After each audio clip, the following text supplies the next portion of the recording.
예, 반갑습니다. 시간이 되었으므로 다 같이 기도하심으로 주일 예배 시작하도록 하겠습니다. 다 함께 기도하겠습니다. 사랑의 하나님 아버지, 오늘도 요한일서 말씀을 통하여 주님이 주실 은혜를 기대하며 말씀을 나눕니다. 주님, 성령께서 함께 해주셔서 인간의 생각과 말이 아닌 하나님이 성령을 통하여 우리에게 주시는 하나님의 말씀으로 이 말씀을 받고 함께 나누는 그런 귀한 시간 되게 하여 주시옵소서. 특히 하나님은 인간의 몸으로 이 땅에 오셔서 우리가 그분을 정말 생명의 말씀으로 말미암아 듣고 보고 주목하고 손으로 만진 바 되어 그분을 실제로 경험하는 우리의 인생 되게 하여 주시옵고, 그분의 십자가의 죽음과 부활이 하나의 신화와 소설이 아닌 우리 삶에 있어서 실제 이야기로서 그것을 경험하고 누리며 나가는 그런 우리 그리스도인들 되게 하여 주시옵소서. 그 모습 가운데서는 하나님 아버지의 그 성품과 그 하나님의 아버지의 그 모습을 우리가 닮은 자로서 주님께서 나아가게 하실 것입니다. 때로는 정직하게 하고, 때로는 사랑 안에 거하게 하고, 때로는 참 사귐을 가지는 그런 우리 인생으로 주님이 앞으로 이끌어 나가실 텐데, 빛이 우리에게 계시되어서 그 하나님의 성품을 닮은 자로서 우리를 살아나가게 하여 주시옵소서. 그럴 때만이 우리에게 참 기쁨이 있고 참 소망이 있습니다. 우리에게 기쁨과 소망 주시는 그분을 기대하며 살아계신 예수 그리스도의 이름으로 기도드렸습니다. 아멘. 예, 반갑습니다. 오늘부터는 요한 1서 말씀을 좀 나누게 될 겁니다. 그래서 요한 1서 이후에는 요한 서신들을 좀 나누게 될 텐데요. 이 말씀을 통하여 우리에게 주시는 하나님의 은혜가 있기를 주님의 이름으로 축원합니다. 우리 같이 한번 1장 읽겠습니다. 요한 1서 1장입니다.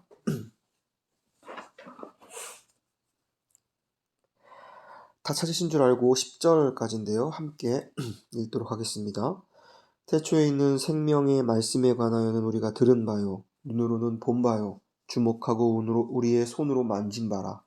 이 생명이 나타내신 바 된지라.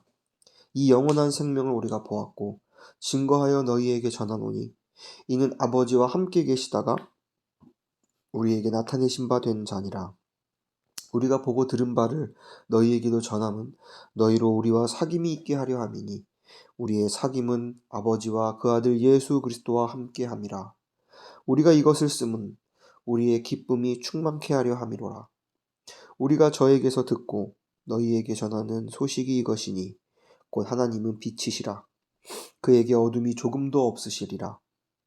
만일 우리가 하나님과 사귐이 있다 하고 어두운 가운데 행하면 거짓말을 하고 진리를 행치 아니함이거니와, 저가 빛 가운데 계신 것 같이 우리도 빛 가운데 행하면 우리가 서로 사귐이 있고 그 아들 예수의 피가 우리를 모든 죄에서 깨끗하게 하실 것이요, 만일 우리가 죄 없다 하면 스스로 속이고 또 진리가 우리 속에 있지 아니할 것이요, 만일 우리가 우리 죄를 자백하면 저는 미쁘시고 의로우사 우리 죄를 사하시며 모든 불의에서 우리를 깨끗게 하실 것이요, 만일 우리가 범죄하지 아니하였다 하면 하나님을 거짓말하는 자로 만드는 것이니, 또한 그의 말씀이 우리 속에 있지 아니하리라.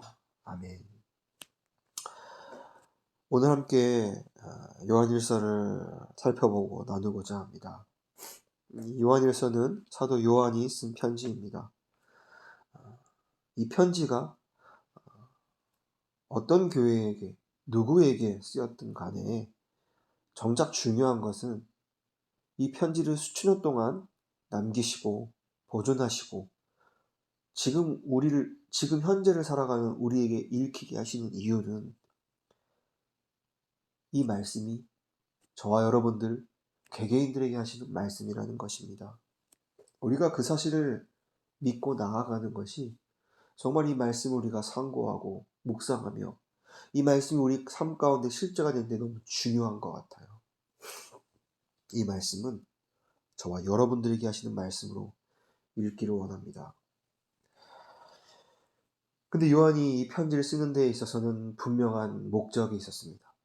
이 편지를 읽는 사람들이 어떤 상황과 환경 가운데 있었냐면은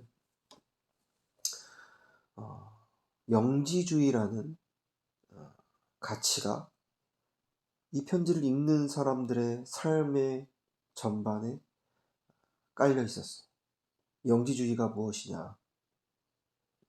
쉽게 말하면 이 영적인 것이 선한 것이고 영적인 것 이외의 것들은 다 부정한 것이다 라고 여기는 거예요. 이분법적으로 하나님이 원하시는 기준과 가치 판단이 아닌 사람의 기준과 가치 판단으로 정하여서 영적인 것이 무엇이며 영적이지 않은 것을 자기 스스로 판단하고 그것을 나누며 선과 악을 자기 스스로 결정하는 것이죠. 자기 자신으로 말미암아 또한 상대방으로 말미암아 이 가치를 내세우는 것입니다. 근데 잘 들어가 보면 이런 모습들이 시작되는 그 시작점에 가보면요, 결국은 정말 첫사람 아담이, 옛사람 아담이 선악을 알게 하는 나무의 열매를 먹고 나서 선악을 분별하는 데에 있어서 자기가 주인이 되어 모든 것을 판단하고 모든 것을 바라보고 나아가는 그런 모습이 그들 저변에 깔려있다는 것이죠. 그래서 이 영지주의는 겉으로 보면 굉장히 선해 보여요. 나는 영적인 사람이다. 나는 영적인 신비로운 지혜와 지식을 가지고 있다. 나는 너희들과 다르다.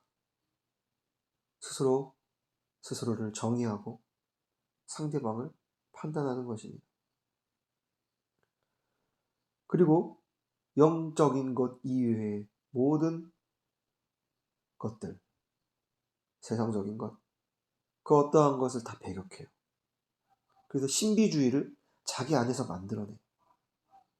영적인 것, 겉으로 보이는 것이 아니라 이 속 안에서 움직이는 그 무언가. 물론 하나님이 우리에게 새 영을 허락하셨어요. 우리는 그 영으로 말미암아 살아나가는 자들인 것은 분명합니다. 그런데 그 영적이라는 것을 사실 우리는 우리의 어떠함으로는 알 수 없는 것이 성령 하나님께서 깨닫게 하셔야 해요. 그래서 우리의 능과 우리의 의의로서는 그것을 알 수 없기에 우리는 날마다 겸손할 수밖에 없고 우리 안에서 역사하시고 주관하시는 성령 하나님께서 하나님 안에서의 기준과 가치 판단을 내리게 하세요. 그래서 영적인 것은 다른 것이 아니라 내가 정직했을 때, 내가 정말 아버지 앞에서 솔직한 자녀로서 주 앞에 고백하고 나아갔을 때 아버지 하나님이 우리에게 말씀해 주시는 것들, 보여주시는 것들, 경험케 하시는 것들, 그게 영적인 것이에요. 그런데 그게 아니라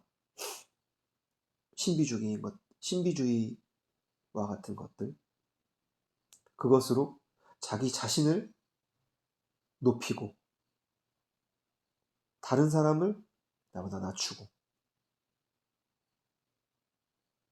그런 어떤 부분들은 조심해야 하고 지금 현재를 살아나가는 우리의 삶과 우리 주변에 있는 많은 스스로 영적이라고 말하는 사람들이 빠져있는 함정이요 오류인 것입니다. 그래서 그들을 바라보면 겉으로는 굉장히 신령한 것을 사모하는 것 같고 그것을 따르고 추구하는 것 같아요. 근데 결국 그 속에 들어가 보면은 자기 자신이 있어요. 자기 주인된 자기 자신을 끊임없이 어필하고 드러내며 그것으로 결론 맺어져요.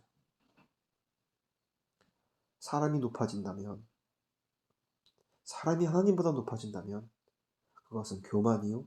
아무리 영적인 것이라고 말하고 행동하고 나아갈지라도 그것은 하나님이 말씀하시는 건강한 그리스도인의 삶이 아니라는 것입니다. 그래서 우리는 속지 말아야 해요. 그래서 우리 신앙의 선배 요한이 이 편지를 읽는 교회로 말미암아 조심하여라. 우리가 따라야 할 분이 누구이며 우리의 신앙의 근간과 본질이 무엇이냐 라고 말씀하시는 거예요. 그래서 이 말씀을 듣는 여러분들의 삶 가운데서도 혹여나 성령 하나님을 통하여 예수 그리스도 한 분을 증거하게 하시고 우리가 그분을 먹고 마시며 그분의 죽음과 부활 이외에 어떤 영권, 영안, 영력을 가지고 막 말하는 예수가 제외된 그 모든 것들을 우리가 조심해야 할 줄을 믿습니다. 많은 사람들이 미혹돼요. 눈에 보이지 않고 신령해 보이기 때문에 뭔가 거기에 큰 힘이 있는 것처럼 느껴져서 그런 사람을 따르고 그런 공동체에 들어가면 그런 분위기에 휩쓸리는 그런 분들이 있다면 우리가 붙잡고 나아가야 될 분이 누구이며 그분을 우리가 경험할 때 우리는 어떠한 모습으로 나아가게 되는지 오늘 요한일서 1장 말씀을 통하여 함께 살펴보려고 합니다. 1절에 이렇게 말하고 있습니다. 정말 우리의 신앙의 근간이죠. 태초부터 있는 생명의 말씀. 우리는 이 말씀으로부터 시작된 자들이에요. 이 말씀이, 이 생명의 말씀이 우리의 생명이 되어 우린 이것으로 살아나가는 자들입니다. 근데 그것이요, 눈에 보이지 않기 때문에 우리가 우리가 만들어내는 허상이요, 우리가 만들어낸 그 어떠한 것이 아니라 우리가 들은 바요, 눈으로 본 바요, 그냥 본 것이 아니라 주목하고 우리 손으로 직접 만진 바 된 것이라는 거예요. 야, 이 얼마나 실제된 말씀인지. 이 생명의 말씀이 그냥 허상에 떠다니는 구름과 같은 손으로 잡을 수 있는 것이 아니라, 잡을 수 없는 것이 아니라 실제 우리가 듣고 우리가 보고 주목하여 손으로 만진 바 된 것이라는 것이죠. 실제라는 거예요, 이 말씀은. 우리는 영으로서 구원받은 자들이지만 우리의 혼과 육이 예수 그리스도로 말미암아 우리의 옛 사람은 죽어지고 우리 안에 예수 그리스도로 말미암아 우리의 영혼 육이 그 새로움으로 탈바꿈해 가는 과정을 주님께서 다 탈바꿈해 주셨지만 그런 과정을 실제로 겪고 있는 삶을 살아가고 있어요. 근데 그것이 단순히 하나의 가치요, 하나의 그냥 철학이 아니라 실제라는 거예요. 그리고 2절에 이것은 생명인데 나타내신 바 되었대. 우리가 나타내려고 막 노력한 게 아니라 나타내신 바 되어서 우리에게 보여졌고 들려졌고 손으로 만져졌다라는 거예요. 이것을 요한은 보았어요. 그리고 저와 여러분들은 이것을 듣고 보고 손으로 만지는 삶을 살아가고 있는 것입니다. 그래서 요한은 이것만 증거하는 거예요. 다른 그 어떤 신령한 것, 신비로운 것이 아니라 이 실제된 것을 증거하노니 그분이 누구시냐? 그 증거가 무엇이냐? 바로 하나님과 함께 계시다가 우리에게 나타내신 바 된 자, 예수 그리스도라는 거예요. 예수 그리스도가 실제로 요한 앞에 죽었다가 다시 3일 만에 다시 살아나셔서 나타나셨어요. 그래서 요한복음 1장 14절에 요한이 이렇게 말해요. 말씀이 육신이 되어 우리 가운데 거하심에 우리가 그의 영광을 직접 보고 만지고 듣게 되었다. 요한은 실제 그분을 듣고 보고 만졌습니다. 그런데 그 모습을 어떻게 설명하냐면 아버지 하나님과 함께 계시다가 우리에게 나타내신 바 되었대.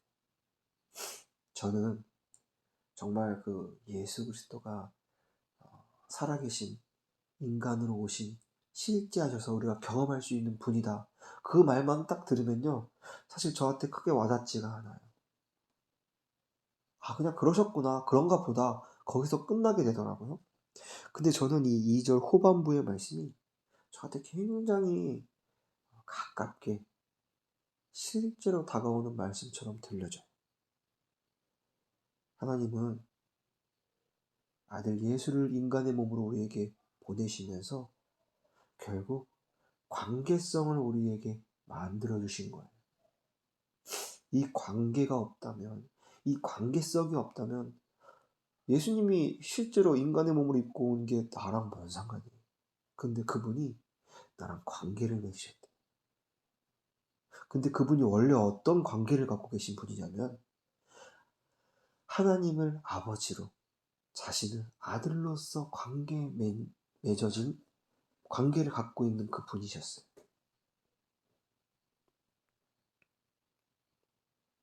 아버지와 아들의 관계, 그 관계만큼 가깝고 밀접하고 중요한 관계가 어디에 있겠습니까? 저도 정말 이 세상을 살아오면서 많은 사람들과 관계를 맺지만요. 하나님이 보내신 중요한 영혼들이 있지만요.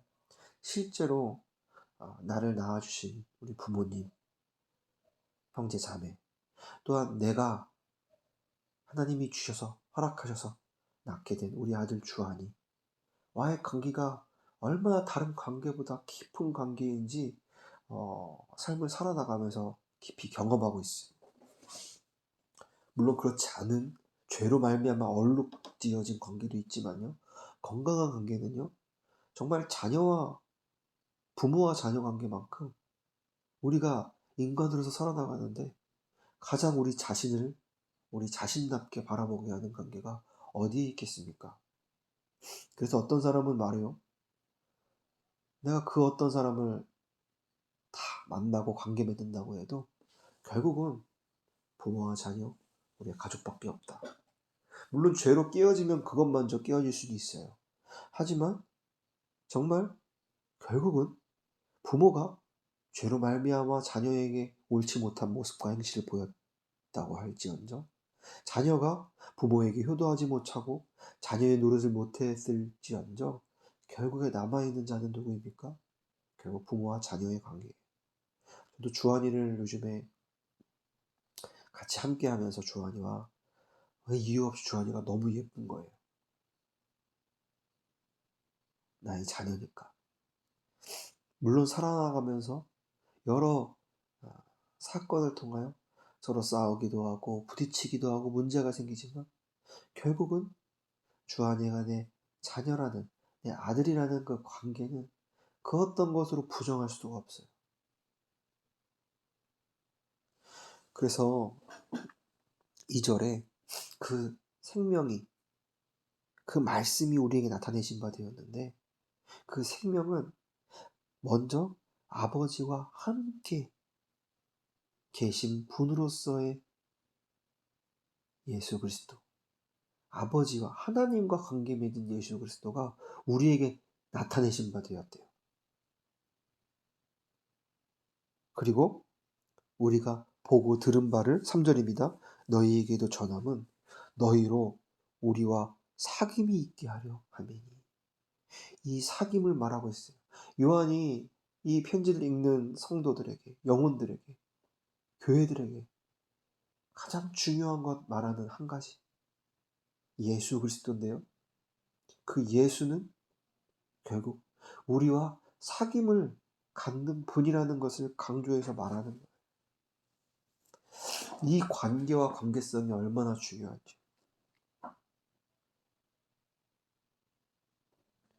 예수 그리스도가 하나님과 함께 하신 분으로서 계시다가 이 땅에 인간의 몸을 입고 오셔서 우리와 함께 하신다라는 거예요.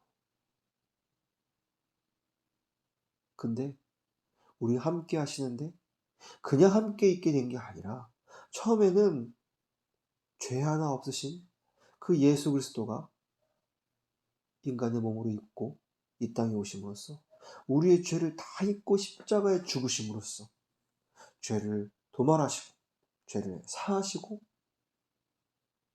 다시 살아나셔서 우리와 진짜 관계를 맺게 하신다라는 것이죠. 그래서 우리의 사귐은 아버지와 그 아들 예수 그리스도와 함께함이라. 하나님 아버지, 그가 보내신 아들 예수, 그리고 저와 여러분들이 그 사귐을 갖게 되는 거예요. 그런데 이 사귐을 갖게 된 후로 우리는 4절입니다.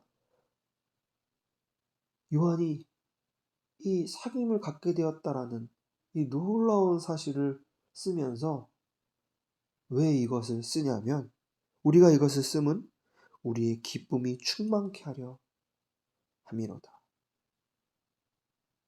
우리가 이 세상을 살아나가는데 기쁨이 있습니까? 저는 이 세상을 하루하루 더 살아나갈수록 이 세상에서는 사실 기쁨을 찾기가 힘들더라고요. 기쁨을 찾아도 그것은 유한하고 한시적이에요. 그런데 우리가 예수 그리스도로 말미암아 그분의 십자가, 그분의 죽음과 부활로 말미암아 우리가 그분과 참 사귐을 갖게 되는데, 그 사귐을 갖게 되고 난 후에는 진정한 기쁨을 맛보게 돼요. 영원한 기쁨을 맛보게 돼요. 이것 때문에 요한이 이것을 쓴 이유라는 거예요. 저와 여러분들, 세상에서 많은 메시지들이 있습니다. 근데 그 메시지들은 우리에게, 그 말들은 우리에게 지혜는 줄 수 있지만 우리에게 생명을 줄 수는 없어요. 그런데 말씀을 통하여, 생명의 말씀을 통하여, 예수 그리스도를 통하여 우리에게 주시는 이 말씀은 우리로 말미암아 예수 그리스도로 말미암아 참 사귐을 갖게 되고 우리에게 진정한 기쁨을 선사한다라는 이 사실을 우리는 날마다 기억하고 날마다 묵상해야 될 줄 믿습니다. 이 사귐을 원어로 살펴보니까요, 두 가지의 모습으로 설명을 해놨더라고요. 첫 번째는 이 사귐을 결혼에 빗대서 말해요. 참 신랑과 신부가 결혼을 하는 그 관계를 통하여 이 사귐을 말하고 있어요. 저도 결혼을 해서 아내와 함께 사는데요. 결혼하기 전에는 제 아내를 누군가 잘 아냐고 물어봤을 때 저는 잘 알지 못해요. 알아나가야죠. 확신이 없었어요, 아내에 대한. 근데 결혼하고 나서부터 내가 잘하고 잘못하고 아내가 잘하고 잘못하고 그것을 떠나서 아내와 한 몸으로서, 예수 그리스도를 머리 삼은 한 몸으로서 살아나가는 과정 가운데서는 아내를 알게 되었다라고 말하게 되고, 혹여나 누군가 아내를 낳아주신 부모님을 제외하고 누군가 저한테 내가 당신보다 당신 아내를 더 잘한다고 말했을 때 이제는 제가 그 말에 있어서 당당하게 얘기할 수 있어요. 답변할 수 있어요. 아닙니다. 저보다 당신은 저의 아내를 알지 못합니다. 아내가 무엇을 좋아하고 무엇을 편애하고 그런 어떤 지식적인 암 말고요. 아내와 제가 결혼함으로써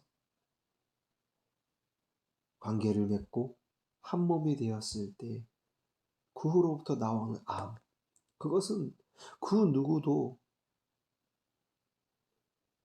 저의 알 의심한다던가 지적할 때 저는 그거에 있어서 강력하게 얘기할 수 있어요. 저는 아내를 알고 있습니다. 그러니까 이 알은 하나님이 우리에게 주신 이 언약의 증표로서 우리가 갖게 된 것이죠. 우리도 신랑 되신 예수 그리스도와 함께 우리가 신부된 자로서 예수 그리스도의 보혈로 말미암아 그분의 십자가의 사건으로 말미암아 우리는 하나가 되었습니다.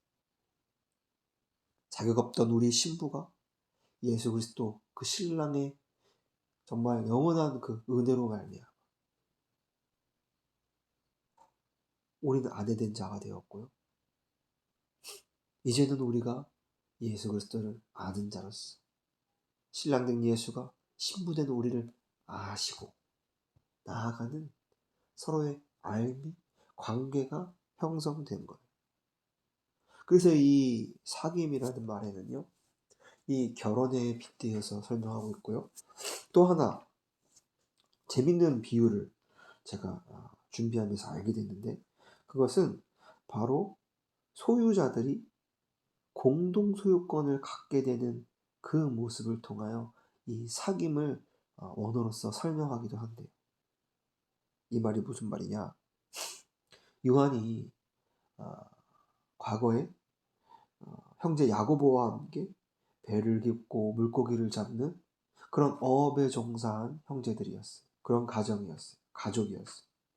그래서 그들을 성경을 보면요, 그들이 분명 배를 소유했고요, 그 배를 통하여 어업을 할 수 있는 많은 품꾼들을 다스렸다고 해요. 그러니까 이 요한에게는 배를 소유할 수 있는, 또한 이 많은 품꾼들을 다스릴 수 있는 재력을 소유하는 소유권을 갖고 있었던 거. 근데 이 소유권을 혼자만 갖는 것이 아니라 야고보 형제와 공동으로 갖게 되는 공동 소유권을 갖게 되었다라는 것이죠. 그래서 야고보와 요한은 피로 맺어진 형제이지만 이 어업을 하는 데 있어서 공동 소유를 할 수 있는 공동 소유권을 가지고 있는 관계였다. 사귐은 그것으로 설명하기도 해요. 저와 여러분들이 예수 그리스도와 참 예수 그리스도 통하여 하나님 아버지와 참 사귐을 갖게 되었는데요. 이 사귐이 얼마나 놀라운 것이냐. 그냥 내가 내 죄를 사하시고 나를 아들로서, 나를 신부로서 마셔졌다라는 그 관계를 넘어서서 아버지가 가진 소유를 다 우리에게 허락하셨다는 거예요. 저는 이게 너무나 큰 이야기이기 때문에 사실 저에게 잘 다가오진 않아요. 하지만 그것을 하나님이 점점 우리의 삶 가운데 알게 하시는 거예요. 내 소유가 너의 소유다. 내 것이 너 것이다. 그럴 때 우리가 살아나가는 삶의 반경은 넓어질 것이요, 우리의 지경은 더 넓어질 줄 압니다. 그것이 교만으로서 가는 지경과 넓어짐이 아니라 하나님이 우리에게 거저 주시는 그 은혜의 선물로서, 그 사랑으로서 넓어지는 넓이라는 거예요. 그래서 소유를 사귐이라는 단어 안에 그 공동 소유권의 의미도 담겨 있다라는 것이죠. 그래서 우린 예수 그리스도를 통하여 하나님 아버지와 참 사귐을 갖게 되었고, 이것을 알고 날마다 경험해 감으로써 우리에게 기쁨이 충만하게 된다는 것이죠. 여러분들 그 기쁨을 누리고 살고 계십니까? 예수 그리스도를 통하여 하나님과 사귐으로써 그 기쁨을 누리고 계시냐는 말이에요. 혹여나 어떤 분들은 기쁨은커녕 나의 생각과 나의 판단으로 무언가에 매여 계십니까? 불안해하시고 계십니까? 걱정, 근심하고 계십니까? 의심하고 계십니까? 다 떨쳐버리세요. 우리는 예수 그리스도를 통하여 하나님과 사귐을 갖는 자요, 그 사귐을 통하여 우리에게 허락하신 바가 많다는 것을 우리가 이 시간 기억하기를 주님의 이름으로 축원합니다. 그래서 이제 5절부터는 그 기쁨을 이미 주셨다라는 그 사실을 가지고 여러 가지 증거를 주장하죠. 그래서 우리에게 그 예수 그리스도를 허락해 주셨다. 그분을 통해 우리가 참 사귐을 갖게 되었는데, 그분을 또 어떻게 설명하냐면 5절에 바로 빛으로 설명하세요.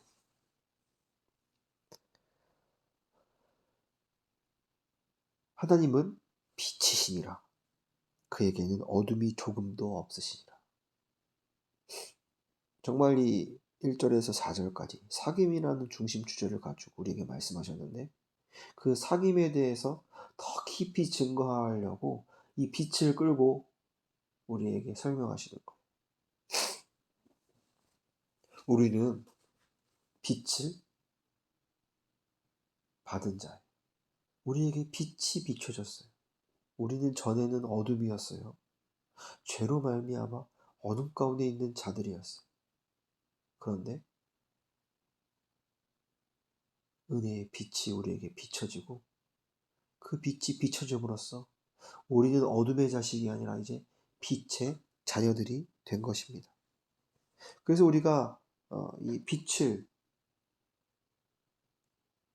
받았다라는 것은 바로 하나님과 사귐을 갖게 되었다라는 거예요. 예수 그리스도가 우리에게 계시됨으로써 우리가 하나님과 관계를 맺게 되었다라는 것이죠. 그래서 우리는 빛 가운데 살아나가는 자들이에요. 빛을 받은 자로서 빛 가운데 살아나가고 빛 가운데 행하는 자들이에요. 근데 어떤 사람들은 이 빛 가운데 행하는 행함을 곡해하고 오해해서 받아들이고 나아가는 자들이 많아요. 빛 가운데 행한다라는 것이 무슨 우리가 착한 일을 하고 우리가 거룩의 모양을 내고 그것이 아니에요. 진짜 우리가 빛 가운데서 행하는 것이 무엇이냐? 그것은 비밀인데요. 그 비밀을 우리가 좀 자세히 살펴보고자 합니다. 여기 7절에 보니까 저가 빛 가운데 계신 것 같이 우리도 빛 가운데 행하면 예수 그리스도라는 빛이 우리에게 계시되었어요. 근데 우리가 그 빛을 받고 이제 빛 가운데 행하면 우리가 서로 사귐을 갖게 된대요. 저는 이 말이 예전에 피상적으로 듣고 보아왔던 말씀이었는데요. 굉장히 말씀이 새롭게 다가왔어요. 저는 빛 받은 자면 자연스럽게 저의 생각은 뭔가 착한 일을 하고 거룩한 모양을 갖게 되고 거룩한 말을 하게 되고 그런 어떠한 저의 생각으로서 이 빛 가운데 행함을 생각했는데요. 성경이 말하는 하나님이 말씀하시는 답안은 무엇이었냐면 너희가 빛을 받았다. 그리고 빛 가운데서 행하는 삶은 무엇이냐? 그것은 바로 사귐을 갖는 것이래.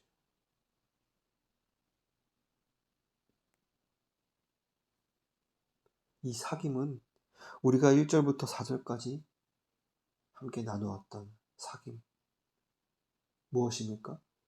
예수 그리스도를 통하여 그분이 십자가에서 죽고 다시 사신 그 사실을 통하여 우리가 하나님과 맺게 된 관계, 사귐, 그 사귐도 내포하고 있고요.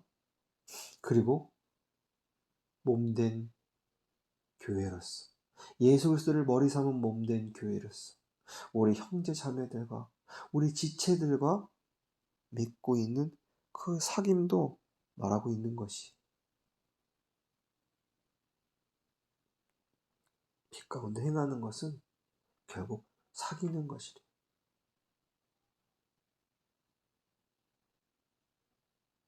그래서 이 사귐의 모습, 이 사귐의 모습으로 나아가는 것이 무엇일까 깊이 고민하다가 결국은 내가 죽는 것이다. 우리가 하나님과 사귐을 가지려고 할 때도요. 내가 예수 그리스도와 함께 십자가에 죽었다는 사실을 깊이 경험하고 깨달을 때 우리는 예수와 함께 다시 살아서 그 하나님과 참 사귐을 갖게 돼요. 그 하나님의 임재 안으로 들어가게 돼요. 또한 우리 형제 자매들과요 또요 빛 가운데로 나아가고 행할 때요 진짜 사귐을 갖게 돼요. 내가 생각하는 빛 가운데 행함으로 이렇게 해야 돼, 저렇게 해야 돼. 그 행함은요 우리 형제 자매들과 몸된 교회와 진짜 사귐을 가질 수가 없어요. 오히려 다툼만 일어나요. 네가 옳냐 내가 옳냐. 네가 맞냐? 내가 맞냐? 너가 틀리냐? 내가 틀리냐? 나의 기준과 나의 가치 판단으로 빛 가운데 행한다고 아무리 말하고 선한 말, 거룩한 행위 같은 것을 막 행할지언정 그 가운데 결론이 다툼이라면 그것은 빛 가운데 행하는 것이 아니에요. 결국 빛 가운데서 행하는 것은 내가 죽는 것이, 내가 예수와 함께 십자가에 못 박혀 죽었다, 거기로 들어가는 것이 빛 가운데로 행하는 것이라는 것입니다. 그래서 우리 주변에 있는 형제 자매들과도요, 몸된 교회 안에서도요, 내가 죽으면 사귐이 있어요. 나의 말을 줄이고요, 나의 행위를 하지 않고요, 나의 어떠한 것을 내가 주인되고 주장하려는, 내가 앞서고 내가 높아지려는 것을 죽이고 부인하며 내 안에 예수 그리스도로서 말하고 생각하고 행동하는 그 빛 가운데 행함이 우리 가운데 있을 때, 내가 철저히 죽고 부인될 때 진정한 사귐을 갖게 돼요.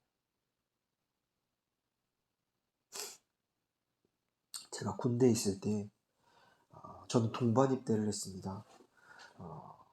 신학교를 함께 다니고 공부했던 한 친구와, 지금은 이제 목사로서 그 친구도 사역을 하다가 지금은 좀 쉬고 있는데요, 그 친구가 동반 입대를 했어요. 얼마나 가깝겠습니까?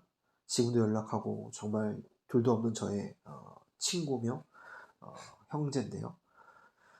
제가 장난치는 걸 좋아해요. 그래서 때로는 그 친구와 함께 장난칠 때가 많았어요.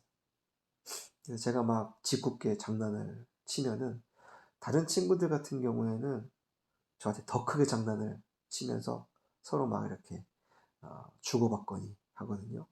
근데 제가 좀 심하게 장난을 쳤어요, 그 친구한테. 기분 나쁜 장난을. 근데 그 친구가 갑자기, 저는 그것을 죽음으로 그 친구가 들어갔다라고 표현하고 싶어요.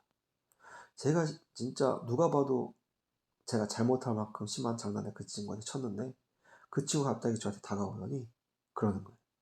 주영아, 내가 미안하다. 내가 잘못했어. 그러면서 수그리더라고요.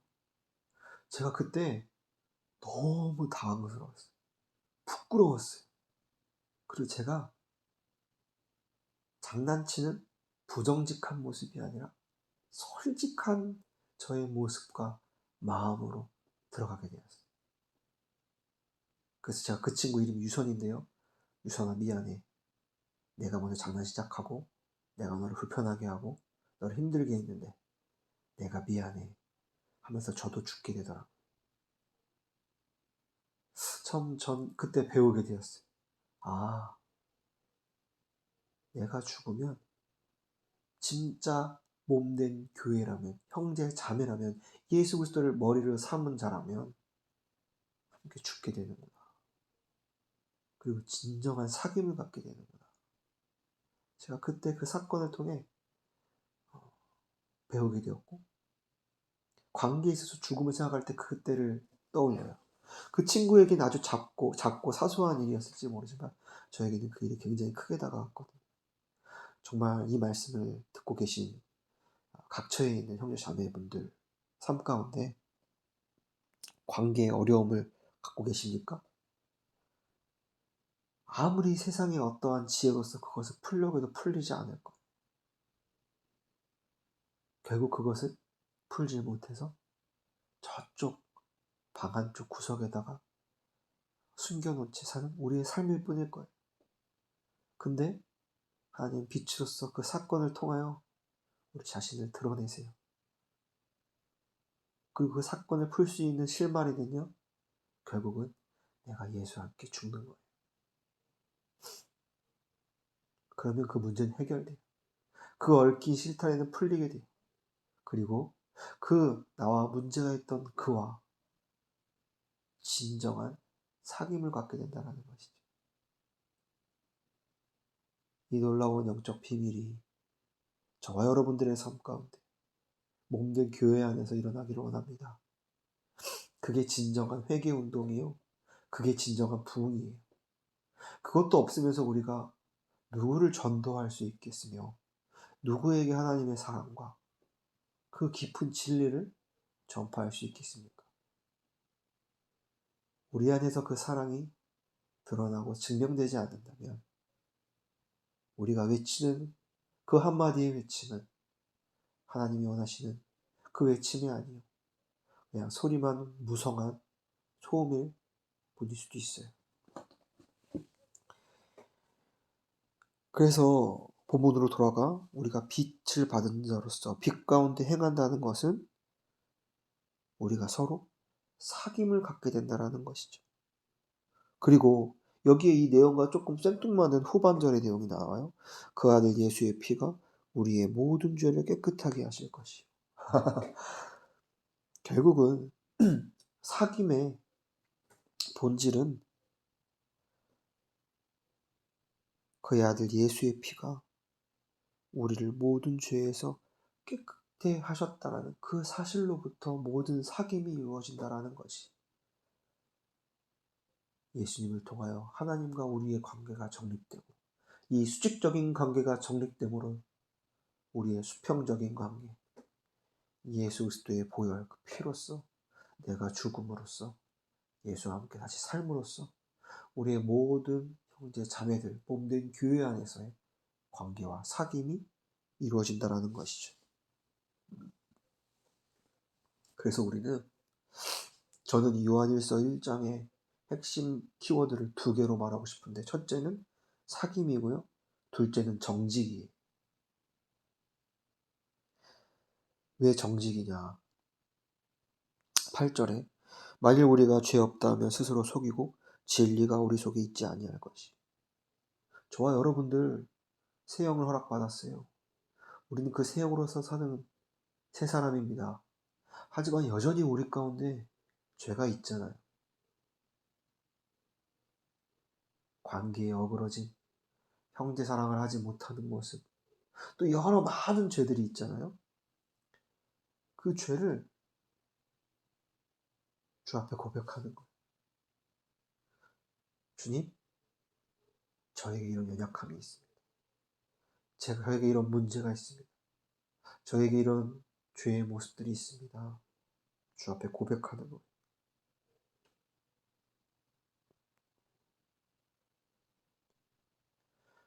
그것이 우리가 빛을 받은 자로서의 반응이라는 것이죠.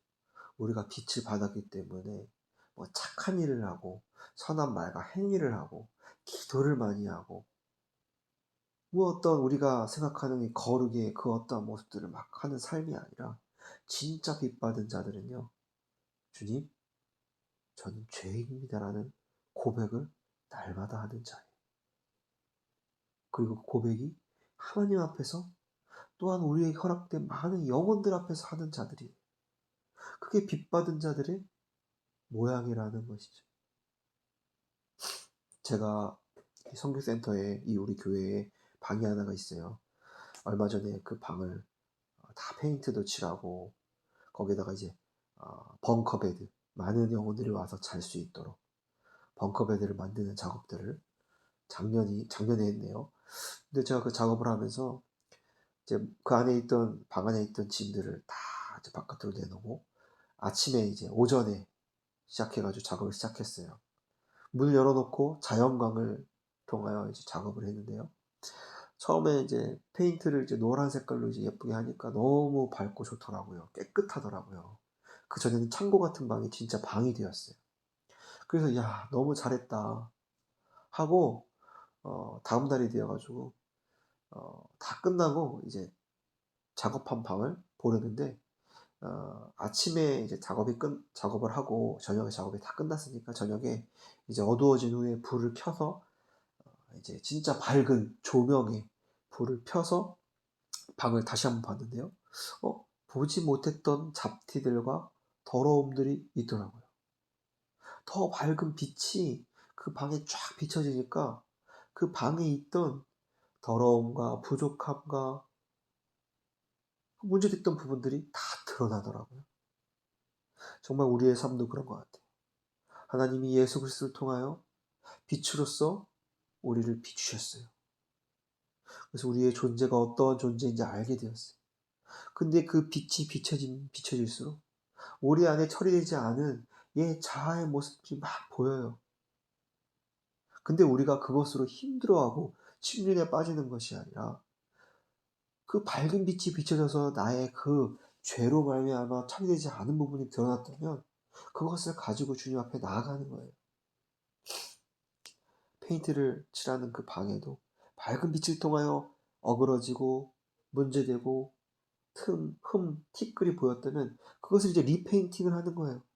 그런 것처럼 주님이 빛으로 우리에게 우리의 부족함과 우리의 연약함, 우리의 죄된 옛사람의 모습을 보이셨다면 이것을 가지고 주 앞에 고백하는 거예요.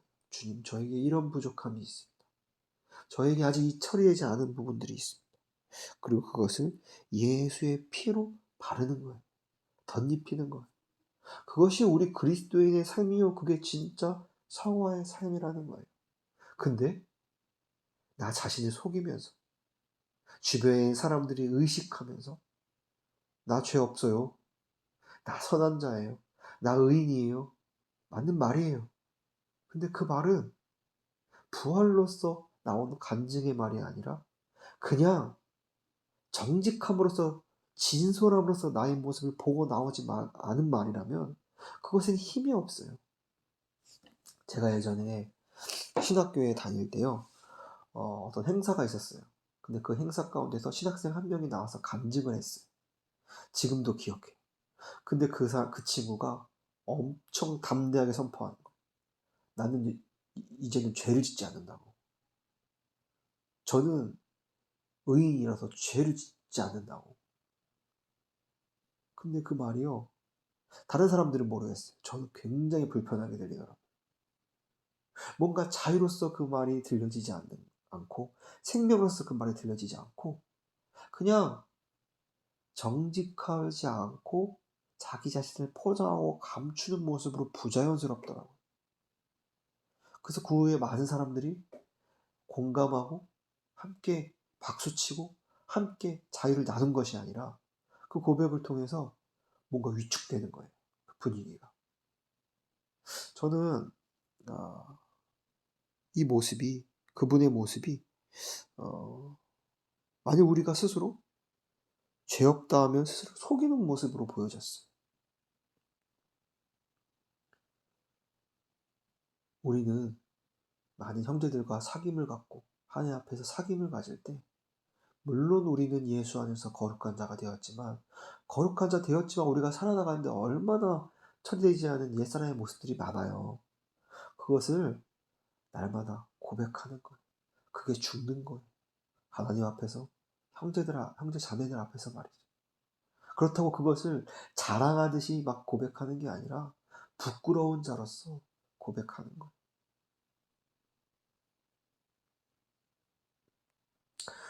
우리 신앙의 선배 다윗이요. 기름 부음 받아서 하나님이 택한 자로서 이스라엘 나라를 이끌어갔지만요. 그가 큰 실수를 했어요. 바세바와 간음을 하였고요. 하나님이 허락하시지 않은 여자를 그가 취한 거예요. 두 번째는 그 바세바의 남편 우리아를 죽게 만들었어요. 간접적이라고 해도 지적으로 그를 죽인 것과 다름없어요. 그리고 이게 가장 커요. 약 1년 가까이 그거를 숨겼어요. 그 죄를 덮은 거예요. 그는 간음했고 사람을 죽였고 그 모든 죄를 덮었습니다. 근데요, 그가 그 후에도 하나님, 저는 거룩한 하나님이 택한 하나님이 기름 받은 자입니다. 그렇게 고백하고 자기를 숨기지 않았어요. 그는 빛 받은 자로서 그 빛이 그의 마음을 다 밝게 드러냈어요. 그래서 시편 32편에 그가 죄를 짓고 하나님 앞에 고백한 내용 중에요. 시편 32편 3, 4절에 이렇게 말해요. 내가 종일 신음함으로 내 뼈가 쇠하였다. 얼마나 그 죄의 문제로 자기가 신음하고 고민하고 힘들었냐면 내 뼈가 쇠할 정도. 뼈가 녹을 정도로 그렇게 고민했다라는 거, 신음했다는 거. 빛받은 자들의 결론은 그거예요. 빛이 우리에게 비춰지면 우리 안에 숨겨져 있던 그 어둠과 죄의 모습들이 다 드러나요. 그래서 5절에 그 빛이 비춰져 내 죄악이 숨겨지지 아니하였다. 숨길 수 없었던 것이죠.